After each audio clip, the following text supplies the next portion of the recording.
yes, the VinWiki video is entirely to credit. So before I say anything else, thank you so much, Ed, and the whole VinWiki team. It was truly a pleasure, honor, etc. You couldn't have been happier. I've been watching car stories since the beginning, and I don't mean to say that in the whole like, well, I was listening to them before they were, before they were a hit. I'm not trying to be a hipster here. I literally have been watching car stories since day one. I think they were like 2 videos in when I found them, and I've been addicted to that show ever since. To all those that are saying that I'm copying Ed, that is hilarious. Sorry. If I could credit most of my speaking style to anybody, it would be my father. Definitely there are some major differences, but in terms of the little subtleties and the way that we deliver words, etc., most similar to my dad. Absolutely.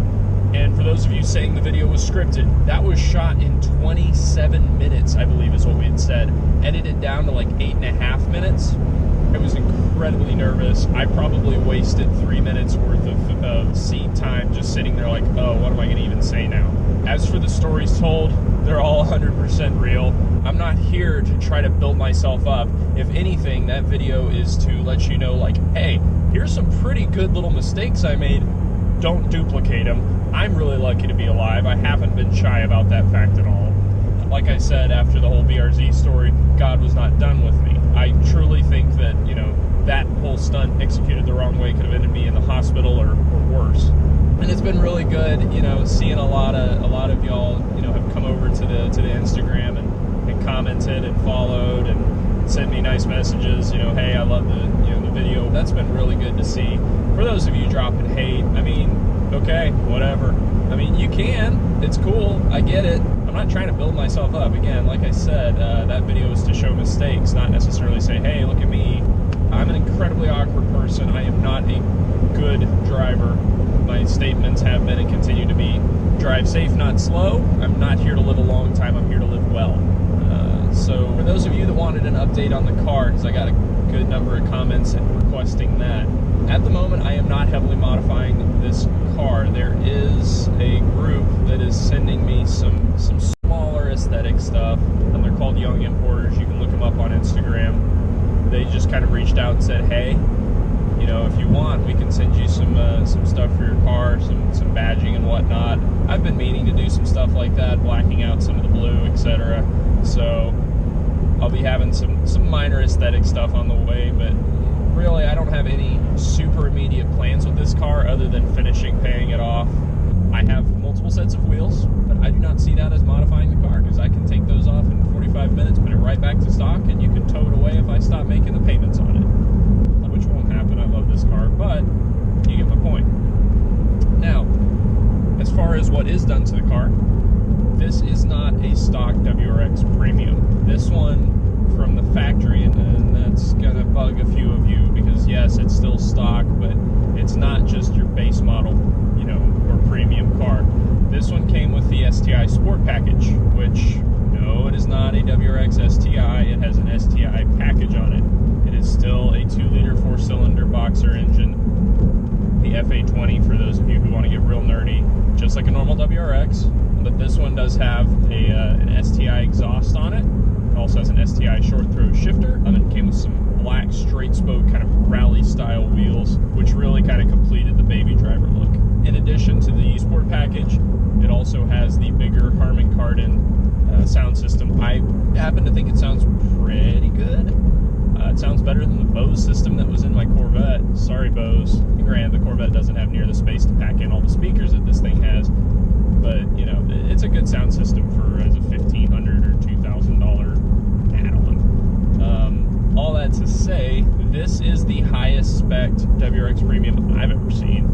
I have yet to find another one that is set up quite like this thing, and that's kind of why I bought it. I went in to the dealership right as the 2018s came out, thinking, hey, either I'll get a 2018, which I didn't really like the newer front fascia, sorry. Either I'll get a new 2018 or I'll just buy a 2017. When I pulled up and I saw the wheels on it, I thought,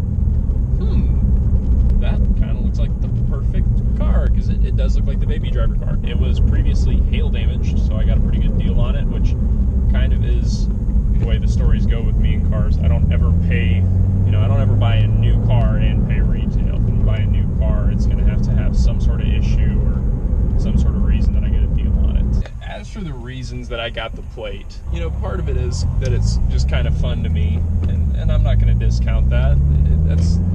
I've always loved the concept of movie cars, putting something out on the road that people are going to recognize and enjoy, and that really is the best part of this car to me, is seeing somebody pull up behind me in an intersection and just start taking photos of it and laughing and smiling. And whether they're laughing with or at me, I don't care. It's still laughter, and it's still putting something good into their day.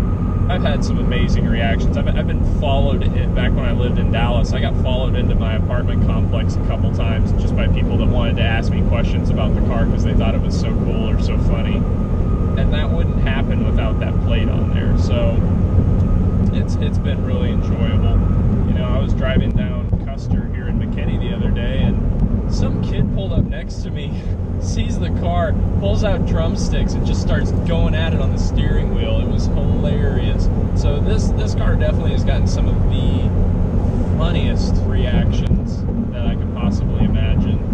And that's one reason I don't think I can sell this thing anytime soon. I've got the plates for 3 years, so might as well at least milk it for those 3 and then maybe even keep it longer. It's just been such a fun deal right from the get-go. It's the first car that I haven't been able to find some sort of major fault with. The Corvette, oh buddy, were there some faults. That thing rattled like there was no tomorrow. It also had issues at idle. It wasn't always firing on all cylinders, I'll put it that way. But yeah, this car has been phenomenal. I'm glad y'all guys enjoyed the video. I certainly enjoyed filming it, and I've loved seeing all the positive reactions from people. Definitely stay tuned. I'm kind of trying to finish up this, man, it's probably a 3-year project at this point on street racing in Dallas. It's a story that needs to be told, and it needs to be told from the right perspective.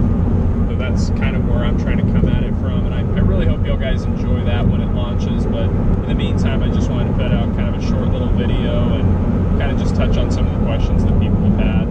So thanks for watching. See y'all guys in the next video. Can we just all take a moment to appreciate this?